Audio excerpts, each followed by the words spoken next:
Okay, it's about that time, so we'll go ahead and get started. Good morning, everyone. Hello. My name is Amelia Terry. I am one of the Inside Sales representatives here at Ponton Industries. And thank you for joining us in today's webinar. This is the second portion of the What Should Matter to the VFD User. Today, we're going to review various medium voltage VFD topologies, many of which are still in use today, as well as the latest developments in medium voltage VFD technology. Before I introduce today's speakers, I would like to go over a few housekeeping items. One, this webinar is being recorded. You will receive a copy of the recording along with our presentation slides tomorrow afternoon. And also, you've all been muted upon entry. With that said, we would like to keep this webinar as engaging and interactive as possible.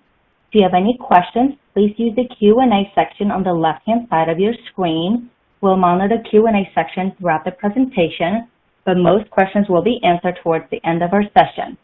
Feel free to use the Q&A section to give us a shout out, tell us what company you are with, and what your role is. Today we have two extraordinary speakers. We'll start with Marty Ponton. Marty is an electrical engineer, the president of Ponton Industries, and our VFD product champion. Marty has worked with our guest speaker for well over 20 years on several intriguing projects, such as the medium voltage VFD-driven linear motor propulsion system for Virgin Hyperloop 1 and the first medium voltage permanent magnet motor fed by a 500 Hertz output from a medium voltage VFD. Without any further ado, let's hear from Marty himself. Good morning. Good morning. Thanks, Amelia. I appreciate that. Thank you very much for taking time to join us for the second webinar in our series, What Should Matter to the VFD User. For those that may have missed our first webinar, I'd like to cover some introductory items first. As Amelia mentioned, I'm the variable frequency drive product champion here at Ponton Industries. Ponton Industries' relationship with Siemens and Robocon prior to Siemens acquiring them dates all the way back to 1992. We're the exclusive Siemens medium voltage drive representative for all of California, as well as Western and Southern Nevada. And Ponton also has Siemens low voltage VFDs for your lower power applications. I'd like to take just a moment to introduce you to Ponton Industries. We were founded by my father in 1970. We're celebrating 50 years in business this year. We offer solutions for most all your process control and measurement needs. Feel free to visit our website for more information or discuss your requirement via live chat, or send us an email to info@pontoninc.com. Today's presentation is the second of our two-part series on the topic, What Matters to the VFD User. While I believe it would be useful for attendees to have listened to the first presentation, it is by no means mandatory. If you've signed up for this webinar, not to worry, you'll receive an email in the next day or two and with links to both webinars that you can review at your leisure. Today's presentation will focus on two of today's most popular medium voltage VFD designs currently being used for most pump, fan, and compressor applications. We're going to talk about active front end and voltage source inverter designs, their advantages, and things to carefully consider when selecting either for your applications. Lastly, I'd like to mention that we would be happy to provide an in-person lunch and learn at your facility, should that be an allowable venue, or a tailored webinar for just you and your associates to discuss your particular applications. Do note that we can accommodate most any presentation platform should you have a standard virtual meeting platform for your company. Okay, now let's get started. If you attended our last presentation, I'm sure you'll agree that Mark Harshman is well versed on the topic of medium voltage power motor control. He and I have worked on various medium voltage VFD projects, as Amelia mentioned, for over the past 25 years actually. While I'm a technical sales engineer, I can guide you through almost all of your application and commercial questions. Mark, however, is the real engineer on this call. I'm going to turn over the discussion to Mark now to introduce himself and start the presentation. Thank you again for joining us. Good morning, everyone. Thanks for returning to the lecture series if you listened to the first one, and welcome all those who are just joining us for the first time. As we look at this particular drive arrangement, I wanted to really point out to everyone it's really tough to do sometimes when you're working for a specific company that offers a certain type of topology, but I'd like to really stress that I'm going to try to be as objective as I can. You know, much like the old story of, you know, the blind men who went to find out what an elephant looked like, and each had its own story because it looked at or felt a certain part of the elephant. I'm going to try to give you a very objective idea of how the active front ends stack up against some of the other arrangements. And that is sometimes difficult to do, and sometimes people just flat out don't believe you because they know you don't particularly favor that topology. But today I will be trying to be very objective. This is not a sales-oriented arrangement. It is purely technical, and we will try to give you the pluses and minuses of both of the arrangements that we're going to be looking at today. As we've seen this slide before in the first arrangement, if you're either a user of VFDs or you're anticipating being a user of VFDs, or if you specify them, or you're working as an EPC or a contractor that's going to be installing these and you're buying these for a customer who's going to be using this, most of us don't want to be VFD experts. We're really concerned that the VFD can be treated as a black box, can be put in place, and we want to make sure that it doesn't impact the line side, meaning the plant grid or the plant power. And we know that there are a lot of things that we can look at there. Primarily, we're interested in making sure it doesn't distort the current waveform that is being provided by the utility, and we certainly don't want it to interact with anything that's going on in the plant. We don't want to be starting a VFD, find out that we trip other VFDs, or we overheat transformers or motors that are on the line within the plant because of the VFD operation. So you really just want your VFD vendor to be able to tell you, I am not going to affect the line side. In terms of the motor, many of us have older motors that have been giving us great service for many, many years, and they run the gamut. They could be old Westinghouse motors, they could be the old Alice Chalmers motors, they could be new motors. But the point is, these motors, especially medium voltage motors, are expensive to repair and replace. So when you decide to put a drive on a motor, you want to make sure that it is not going to affect your motor in the least. You want to be looking at certain things. Now, we covered these with the various topologies last time, so we're going to mention one issue that comes up with one of the AFE arrangements that you might want to be aware of. But rest assured, any VFD manufacturer you work with should be able to tell you how their VFD will interact with the motor and what they do to make sure that you don't have any of these issues that are listed here. And also the last thing, which sometimes is focused on many applications, is well, how does the process work?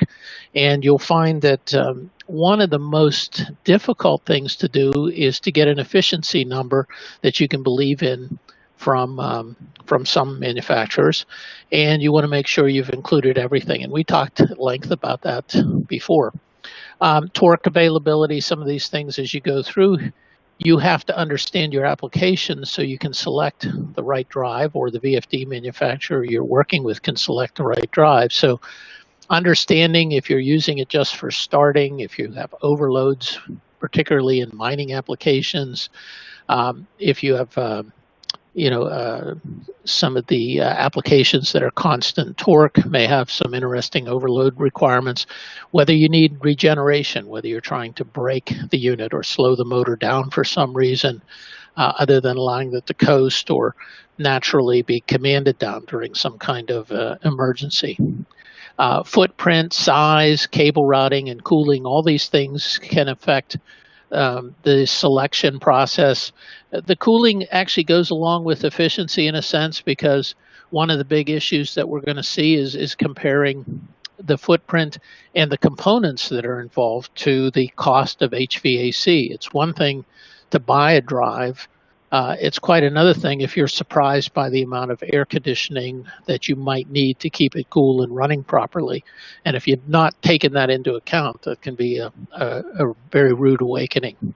So as I said in the last discussion, nothing comes for free. All of these different topologies, and certainly the units we'll talk about today, exist, and they exist for a reason, and they have their place. They have advantages and they have disadvantages. There is no single topology or VFD manufactured today that you could say this is all pluses. There is no negative downside to this at all. They all have pluses and minuses, and the question becomes, do those pluses, when combined with your process, your motor, and your plant, do they make the selection a good selection? So today we're going to talk about AFEs, or active front ends, and usually we're talking about the line side. So this is the line side that's attached to the plant grid or the utility. As I mentioned in the last lecture, the converter or the rectifier that you see in the section here that the utility or the grid connects to, this just shows a simple 6-pulse rectifier here, will impact the line side particularly. It is isolated from the motor by the DC link or the capacitor or the reactor you see that serves as a filter between the rectifier or converter and the inverter, which is attached to the motor.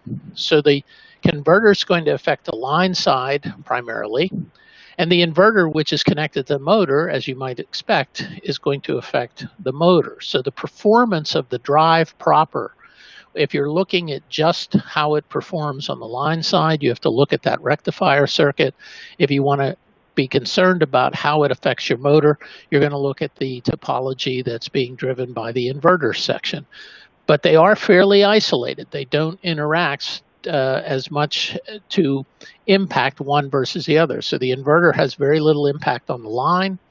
The converter or rectifier has very little impact on the motor, generally. So you can regard these as two separate circuits that are separated by the DC link. What's interesting is we oftentimes hear people talk about active front ends as if they are a topology unto themselves. But the fact of the matter is you can put an active front end on any kind of topology.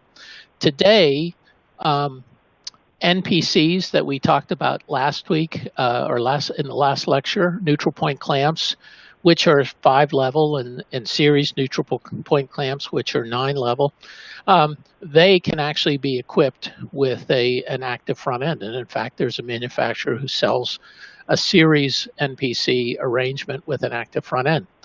The current source drives, there is a vendor that still produces a current source drive, which has an active front end, and we'll talk a little bit more extensively about that. And also, even the cascaded H-bridge, or what we commonly call the perfect harmony, can also be fitted with an active front end. You might look at all these power cells and say, well, how can you do that? Well, it can be done, and it's used in a particular arrangement. But active front ends can be added to almost any topology. So when we talk about active front ends, we really are only talking about replacing that converter or diode. We're generally not talking about the inverter at all, as active front ends can be put on almost any drive that's available. And whether people do it or not is dependent upon what markets they serve and how expensive or easy it is to do. One of the things I will mention here, and I mentioned it in the last lecture as well, I just mentioned to you that efficiency numbers and footprint are sometimes misleading because not all the equipment that is required to make a drive operate is in the numbers. Filters, which might be on the output or input, are sometimes not included in the efficiency numbers. And that is sometimes a good thing to check if your customer is interested in efficiency and is calculating the efficiency in his return on investment. So it's very, very good to take a look at that. Just be aware of it. But, the line side and general arrangement is what we covered last time, as you see in here. Usually, I would say almost 90% of the drives that you would be working with today, no matter who manufactures them, would use what they call a diode front end, DFE, versus the active front end, AFE. So the diode front end, you recognize this circuit. You can see that we have the diode front end the DC link, and then the inverter output that feeds the motor, and you get a sense of the signals. We're just bringing AC into the diodes, rectifying it, so we get this humped form. Then we filter it with the capacitor or the inductor, depending on the type of inverter, to make it a DC level. And then we use a pulse width modulation scheme to simulate the AC voltage and frequency we want on the motor.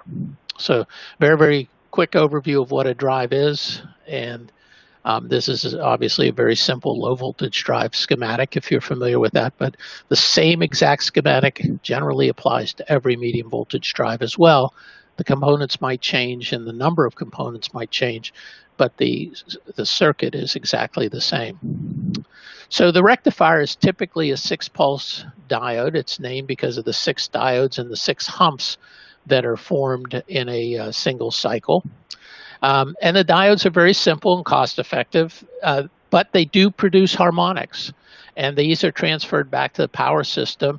And particularly if you have a transformer that's feeding this, that transformer has to be capable of accommodating those harmonics. There's absolutely nothing good to say about harmonics when they're injected into the plant. There is no positive thing. They cause heating on magnetic components, meaning transformers, motors. They can cause circuit breakers and fuses to operate at different levels and actually misoperate, and they can cause neutral grounding problems, overheating in cables as well. So harmonics are a big thing.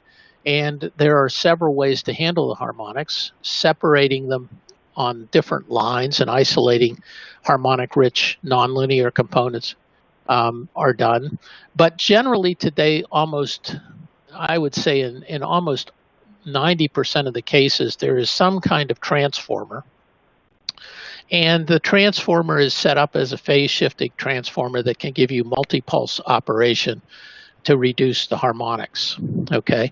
But as you add rectifier sections and the secondaries that have to go along with those in the transformer, the footprint goes up and the cost goes up associated with these. And you can kind of see, one of how large some of these transformers can get. You can see the various phase shifted secondaries, and even when you have a fairly straightforward smaller system, the transformer is a fairly good portion of the overall system.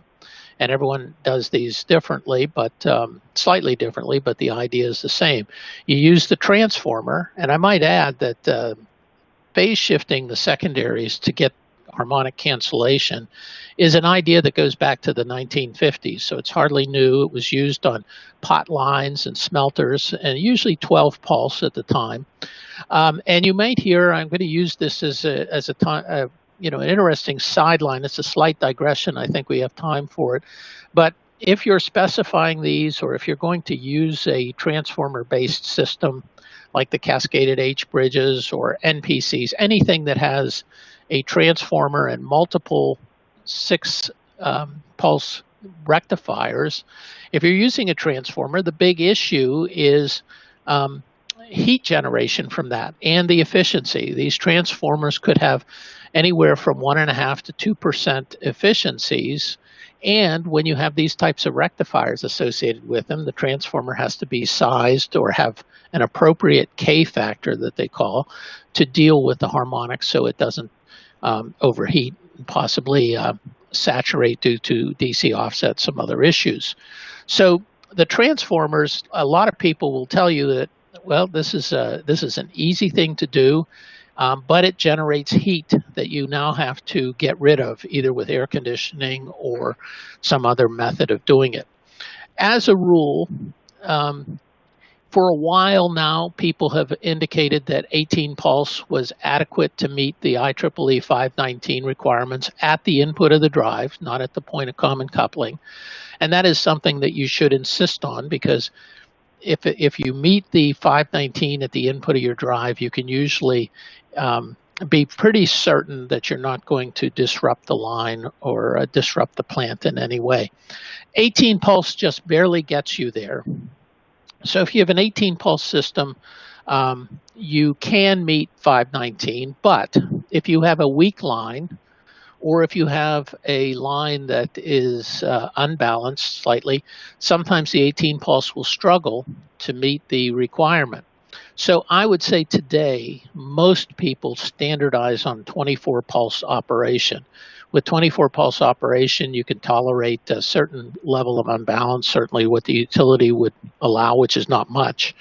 And you really don't have to worry about weak lines. And weak lines are becoming a something we do have to be concerned with as we move from a fossil plant based system that handles peaking to alternative energy sources. Sometimes the line will not be as stiff as it once was. So 24 pulse is really the standard that people are using now to cancel harmonics. As I said, the transformer is the simplest, easiest way to do that, but the disadvantage or downside is the the heat that was generated and the loss of efficiency associated with this affects your cost of operation long term. The other issue, or the other advantage of this, though, is that many of these transformers, and you can certainly see in the system on the left here, there's plenty of room in this system. So if we wanted to use a high voltage primary up to 13.8 kV, this could come in right from the switching station. So it could eliminate another transformer someplace in the plant. But again, these are dependent on what your system looks like, what your plant looks like, and you can weigh these advantages associated with the transformer. But in most cases today, people are using transformers to generate 24 pulse operation and eliminate the harmonics. Hello, Mark. Yes. I'm sorry, I just got signaled by Marty. He doesn't believe that you are flipping through the presentation. Could you make a quick change? Yes. What I see now is the line side front end slide.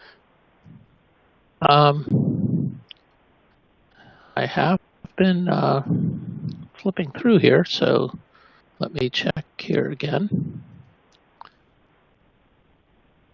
If it's not moving, what we might want to do is just stop sharing your screen and just reshare it, please.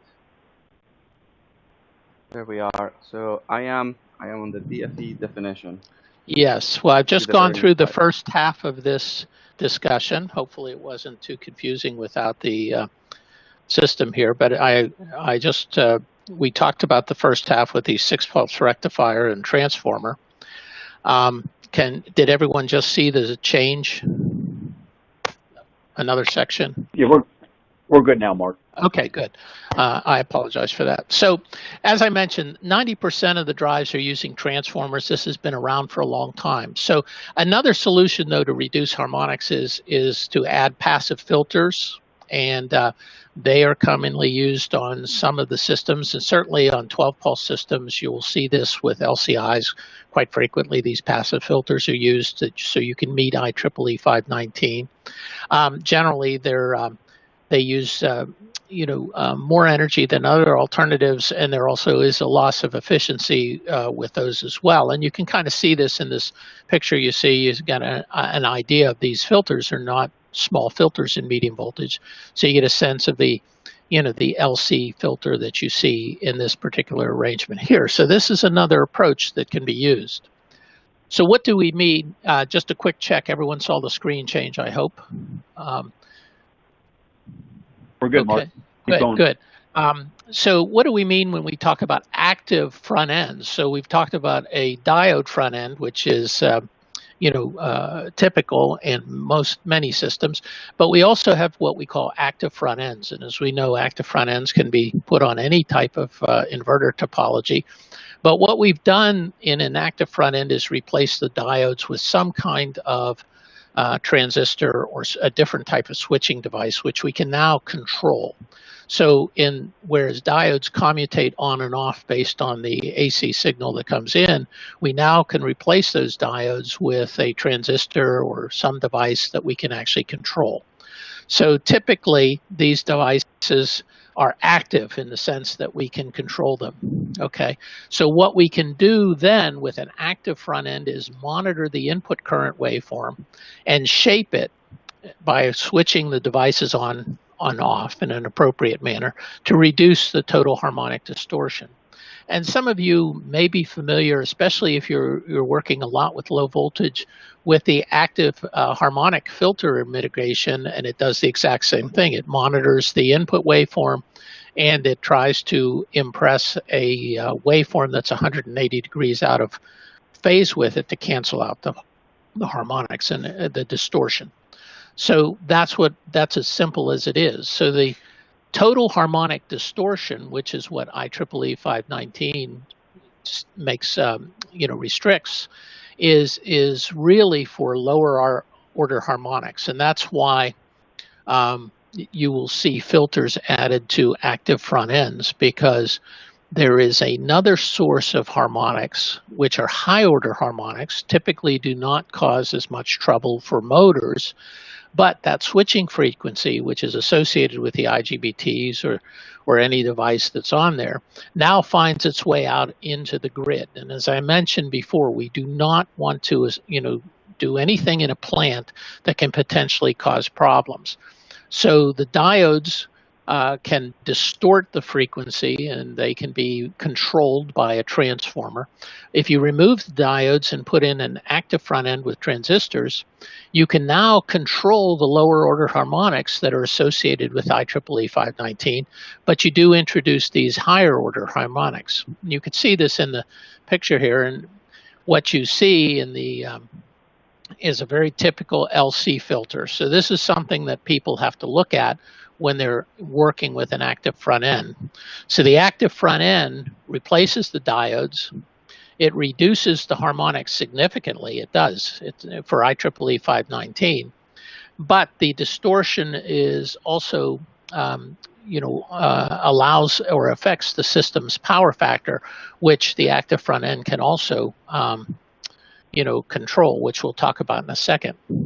The big issue, and why we are concerned about the higher order harmonics, is the fact that the harmonics on IEEE 519 are usually specified to the 35th harmonic, and sometimes in other specifications you'll see the harmonic up to the 99th. So you can in fact meet 519, which are the lower order harmonics, with an active front end. But usually you will use some kind of filter to handle the higher order harmonics. Otherwise, they get into the system in your plant.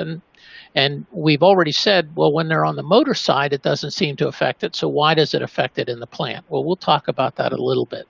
So once again, we look at this and say, we have added an active front end. It looks very good for us, controls harmonics, but there is a potential slight downside in what do these higher order harmonics do to us. And we know we have to add some kind of filter on the front end because we need to handle those. And again, that affects efficiency. Not a lot, but it does affect it. So you need to be aware of how much that is affecting. But the AFE is not a topology unto itself. It's a different type of converter circuit. And when you are looking at an application where you might want to apply an AFE or any type of drive, you work from the motor back to the grid generally.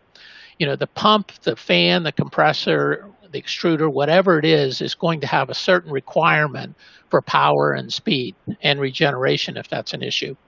So the motor is sized and specified by the driven application. And then the VFD inverter is selected based on the manufacturer mostly, but that should be transparent to the motor. Whatever you put in there, the motor should operate without any kind of issues at all. The VFD converter is selected for interfacing the plant grid to minimize disruption.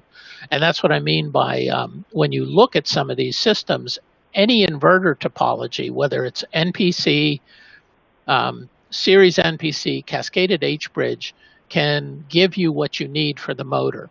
But figuring out what you need for the grid is really the last thing that you're looking for. What voltage do I have to connect to, and am I going to disrupt the plant grid, which is something I really don't want to do. So why is an AFE of interest to us at all, other than the fact we know it is a good way to control harmonics? But it requires some kind of filtering. And what are the other issues, and why would we even consider this? Because it seems like it might be a complicated way to go. Well, The first reason and the primary reason that people select an AFE is that the application requires regeneration or motor braking. Things like downhill conveyors, centrifuges, some fan applications like wind tunnels that have inertias that would allow them to coast for very long periods of time might want to use regenerative braking, which means you take the power from the motor and feed it back through the drive and dump it into the grid. And you have to remember that diodes allow power to run only in one direction out to the motor, from the grid to the motor, whereas the active front end allows power to go to the motor and back to the grid. So when you can bring that power back to the grid, we can brake the motor or slow the motor down very, very quickly. The other application that you will see this is in active VAR compensation, mostly with gas turbines, and this is with a motor that is being turned or operated as a generator because the driven equipment is still rotating. And if you're using the motor as a generator, why not just use that power to power your plant? So they call it an island mode, or active VAR compensation can be used as well. So you will see these active front ends in this arrangement as well. And as a matter of fact, the cascaded H bridges or these multi-cell systems most commonly will be provided with active front ends to be used for VAR compensation in island mode. The AFE gives you a very efficient way of meeting IEEE 519, and it gives you excellent power factor. As a matter of fact, you can operate the drive with an AFE at unity power factor, so that's an interesting advantage as well. Now, the typical competitive disadvantages that you will hear about for people who might be competing against an AFE is the active rectifier must transmit full power. That means that the AFE front end is rated at the same power as the inverter. That increases the size of the devices. It could potentially affect the cost. Whether it affects it negatively or not, I couldn't say. You will hear that the active front end is large, it's complex, but the complexity is comparative to this cascaded H bridges or the MT2Cs. So once you move from a diode front end to an active front end, the complexity is about the same as some of the more complex, higher performing drives. So even though it's large and it's larger and it's more complex, it's comparative to the most complex drives available today. The harmonics compensation is tied to the drive. So the filter will determine what the harmonic compensation is going to be. And we'll talk a little bit more about this in a second. Now, here is one case where the switch ripple will appear on the grid side, or that's the switching frequency of those devices. This could cause problems, and we'll get into this in a little bit in terms of these switch ripple on the converter side finding its way over to the motor side. And this is one of the rare cases where the converter can affect the motor side. I've told you that they're usually isolated. Sometimes this can happen. You may also see it as a inner harmonic sometimes. Those of you who are like me, old enough to remember super het radios, you remember beat frequencies where you have the rectifier operating at switching on and off at one frequency, 60 hertz usually, and you have the output at a different frequency, so you get a beat frequency, which is usually a lower frequency of the two, and that can cause some torsional problems. They will say it does increase the losses. Again, more discussion about efficiency. Many people will tell you it's expensive, so you're paying a price for a cascaded H bridge, which is an expensive drive, but you're paying the same price for what would be a modestly performing inverter, an NPC, for example, or a current source inverter, which is not does not have the performance on the motor side as you would with an NPC with an active front end. Difficulty to retrofit, I'm not sure I would agree with this entirely. It's got its own problems that have to be reviewed, but clearly these things can be put in place, and I think that's something you'll hear. But unless your plant has specific issues, I'm not sure that is a valid issue. It is not capable of redundancy, so if a part fails, you will trip the drive. And you are going to need some kind of filtering to operate the drive successfully on the line. The one big one that we have to really pay attention to is the grid interaction, and this is a strong statement here. It's a true statement, but it's said in a strong fashion here. Grid interaction is unpredictable in many cases. And this goes along with the fact that the harmonic compensation is tied to the drive in some respects. Once the LCL filter is designed to operate with the grid and with the drive, any change to the grid could potentially cause that LCL filter to be mismatched. And there are some other issues associated with, we'll talk in a second. So a little bit of history, why were AFEs first developed? And it was really because of the, yes. Mark, this is Marty. I'm sorry to interrupt. Just want to make sure we're cognizant of the time allotted, okay? Yeah, sure. So, okay, thanks, Mark. Sorry. So pick it up is what you're saying. Okay. Yeah, pretty much. Okay, so CSI drives were one of the very first drives because they used SCRs, which were one of the first devices available to us. But the problem is they had very poor power factor. And the power factor changed with the speed. So as you can see in the graph below, as you drop to, 55 or 50 hertz or, below, you could see the power factor was really tracking the motor. So people solved that problem with power factor correction banks, which created their own problems. And, that had to be a separate item that was handled outside the drive. The other issue was if the utility impedance changed, the filters needed retuning, reworking, and this was something that people really didn't want to be constantly doing. So one of the problems is with this particular drive, anything that was attached to it, input transformers had to have very large K ratings so that they could handle the harmonics. So the current source is an older topology. Matter of fact, only one vendor makes a current source anymore. Almost everyone has switched to voltage sources for reasons of control and performance. So AFEs were used because they could offset some of the performance of the CSIs. And you could see we went from a 6-pulse rectifier, we went to 18-pulse rectifiers with a transformer, and then using different devices, you could use the active front end. But you notice on the front end of this now, the transformer has been replaced with the LCL filter and some chokes. So it seems like it's an easier arrangement, and in fact, it is. It has the advantage of being a little bit smaller than the transformer, and the disadvantage of having the interaction with the plant power. So AFE converters can be used with multi-phase pulse transformers as well. But transformerless designs that you will hear about are not magnetic component free. You need the input choke to handle some of the common mode issues.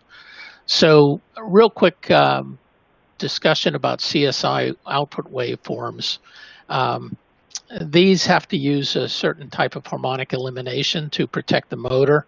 There is a capacitor on the output. This is required, and again, it affects efficiency. The efficiency of the voltage source inverters, any kind of voltage source inverters, not just cascaded H bridges, but NPCs, anyone, will generally have higher efficiencies than the CSIs once everything is considered.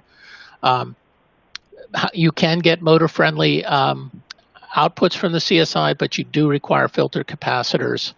And the devices that are used now, the SGCTs, require special tools.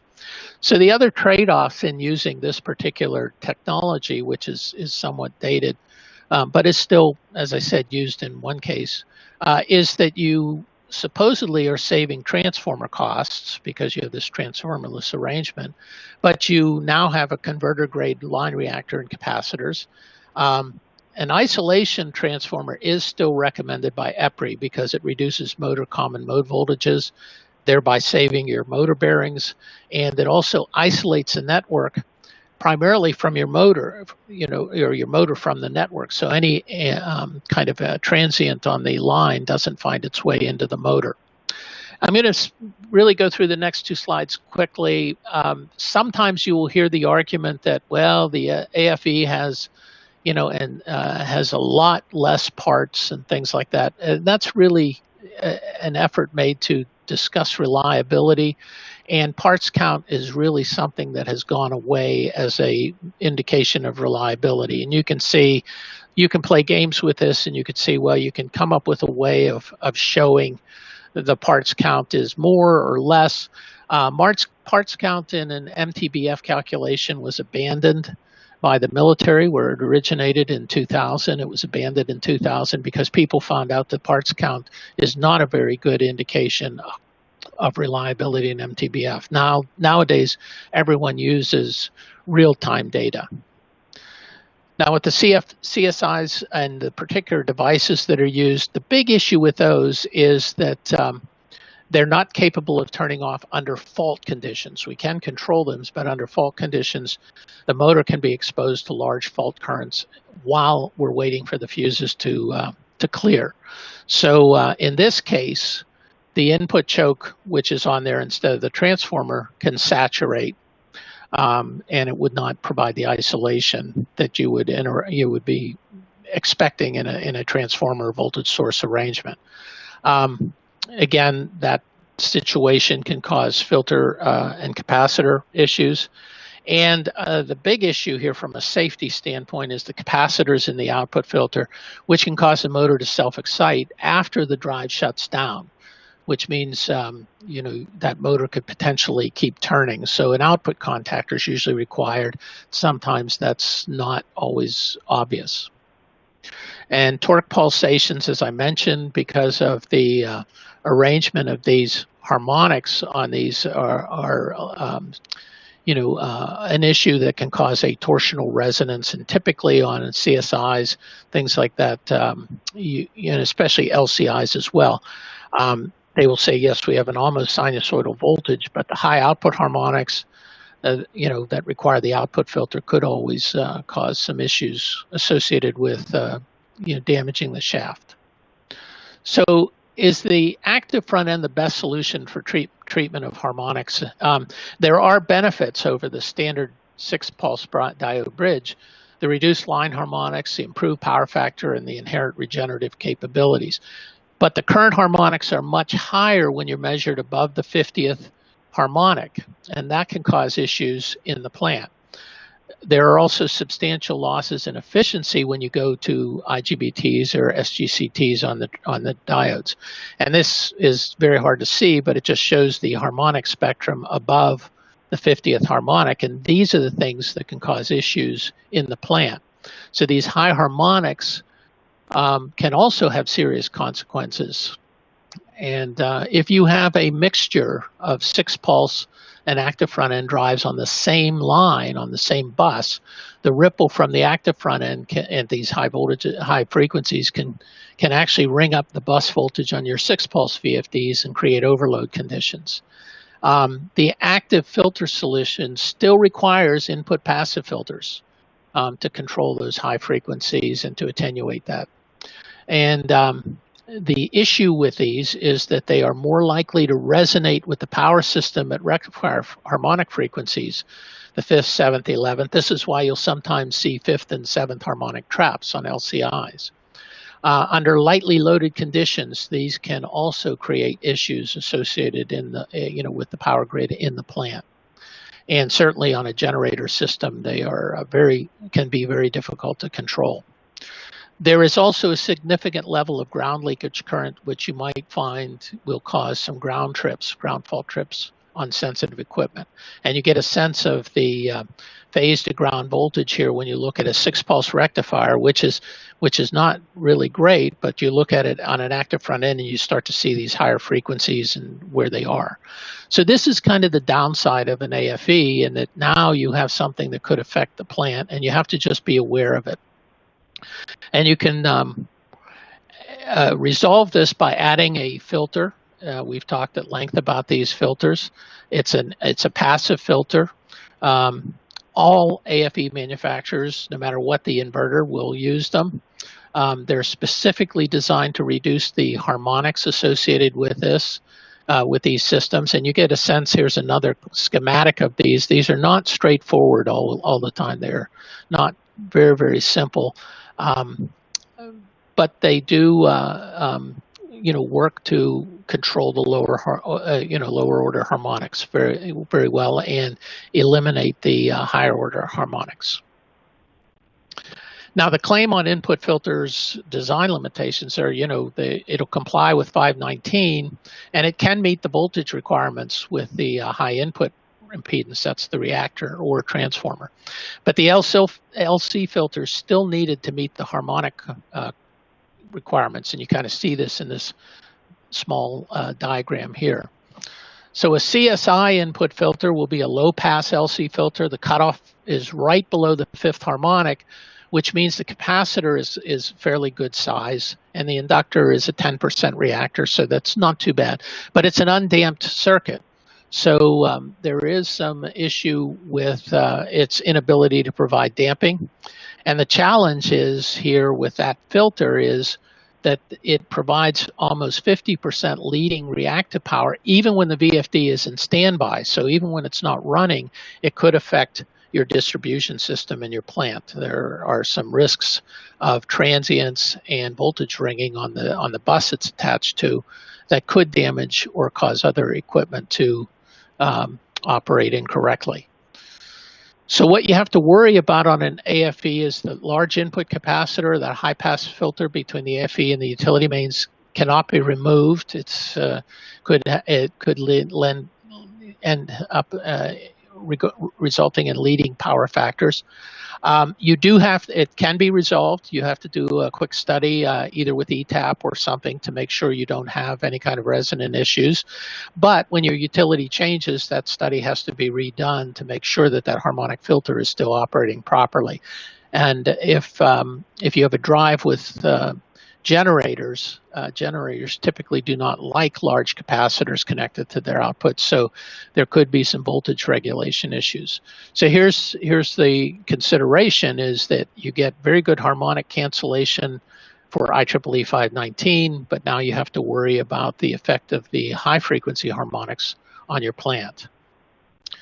Other issues with the AFE, we mentioned they can't turn off under fault current conditions, so the motor may be exposed to large fault currents.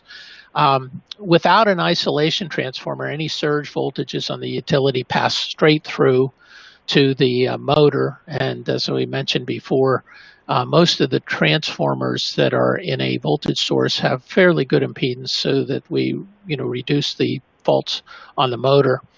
This one's not so much of an issue. I think most industrial systems operate well below 75 hertz, but that's a maximum frequency for a CSI with an AFE, whereas voltage sources are capable of much higher frequency operation.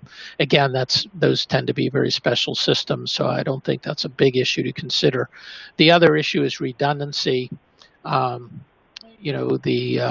The modular cells, and I apologize for leaving Harmony in there, the modular cells can be operated with bypass to give you a higher reliability. People will tell you these are complex. I don't think they're that much more complex than a power cell.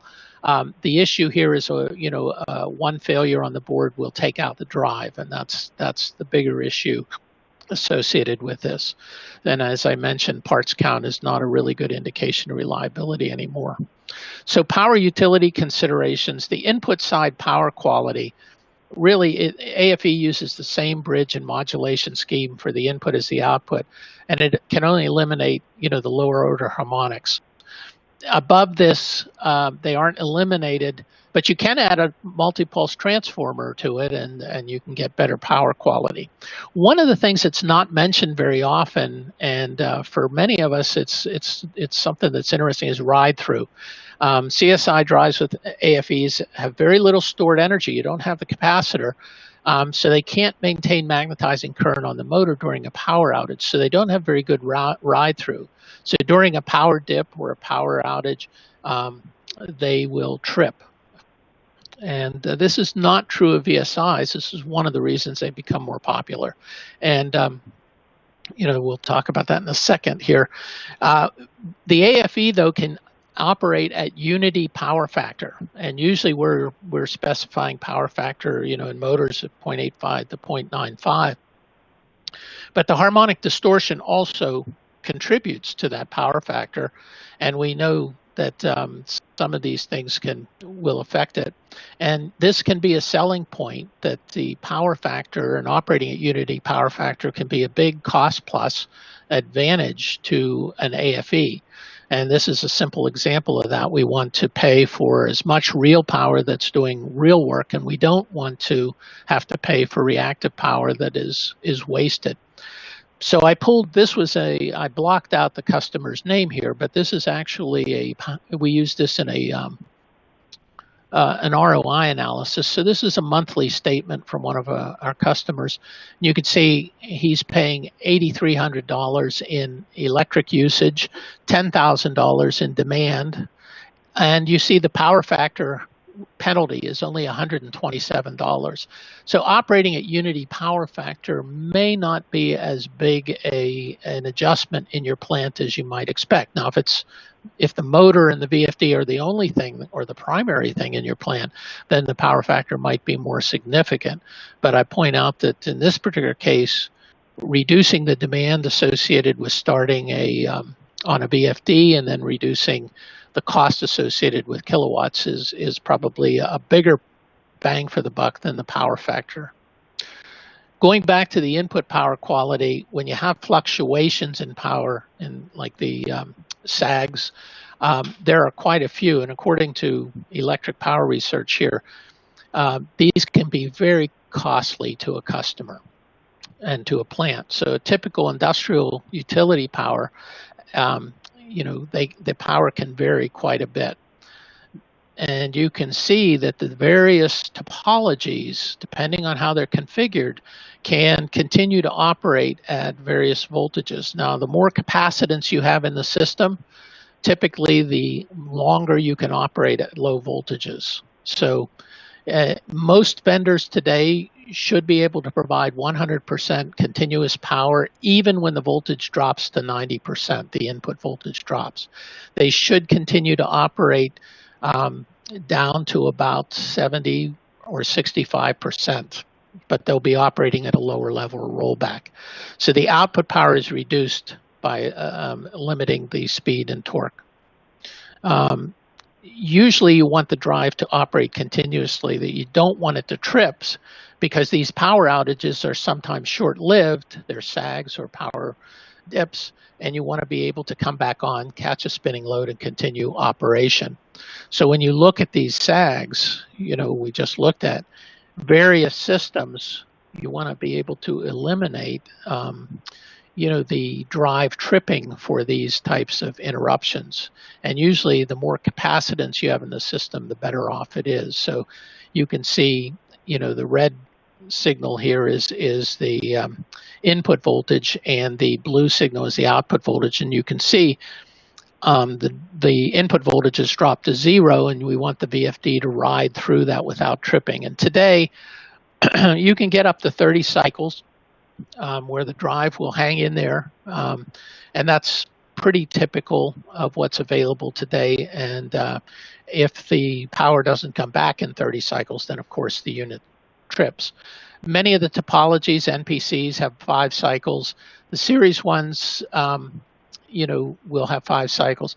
Sometimes you'll see drives with film capacitors they may not specify it, because film capacitors do not have the same capacitance per volume, which means they have lower capacitance, and there could be issues, and we could spend some time talking about that, but not today, because Marty will have to invite me back to talk about those.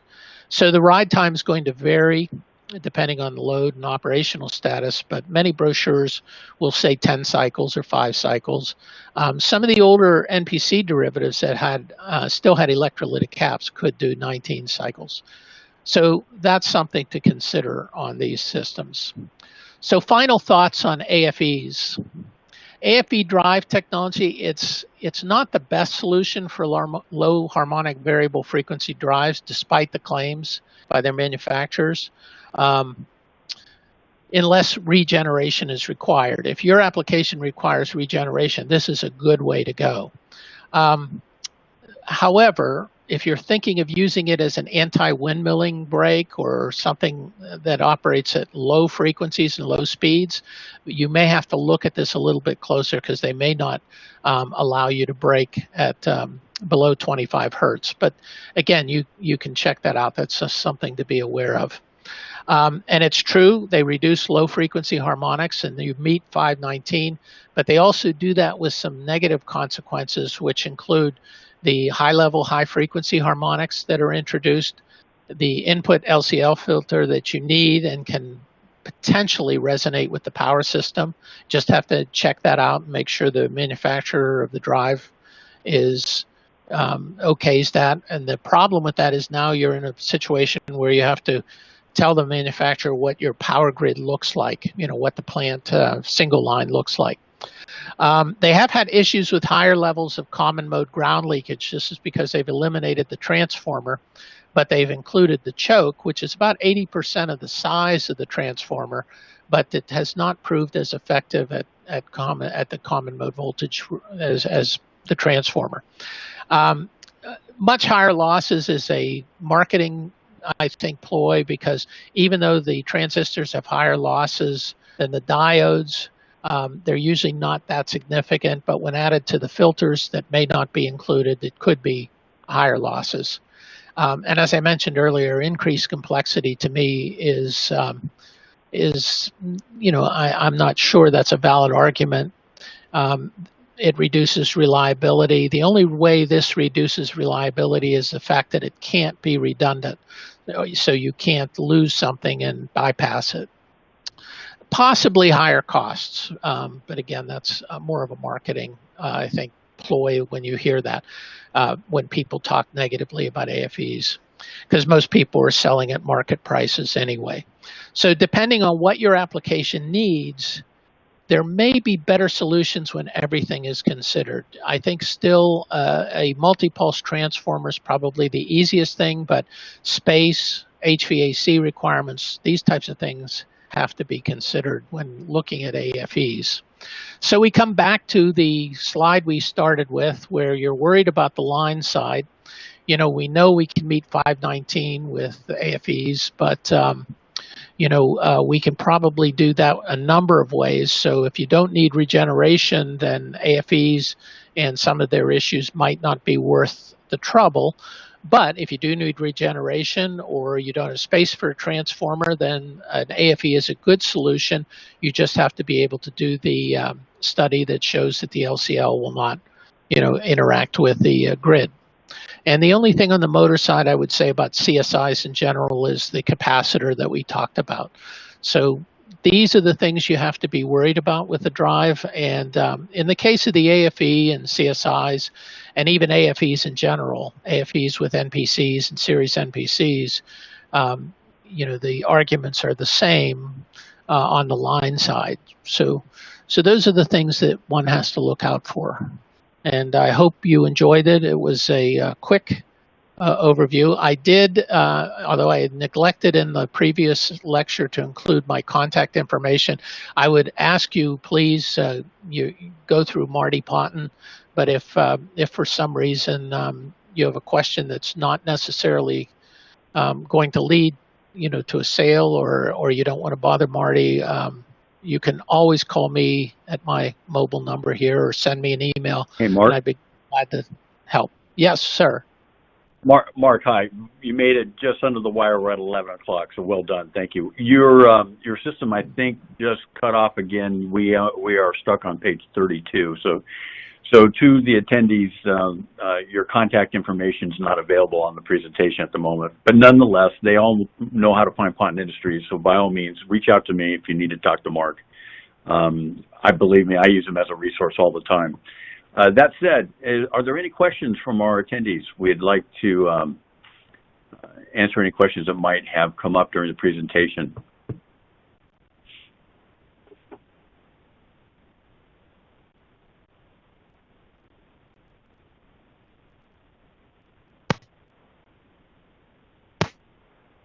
Well, I don't see any as of this moment. By the way, we are going to, as I mentioned before, we are going to send out a email to you with the links to both webinars that Mark conducted here in the last 3 weeks. And of course, again, I want to there he is. Hey, Mark, yes, there's your I contact apologize. information. We're having difficulties with the internet today. It must be the storms on the East Coast.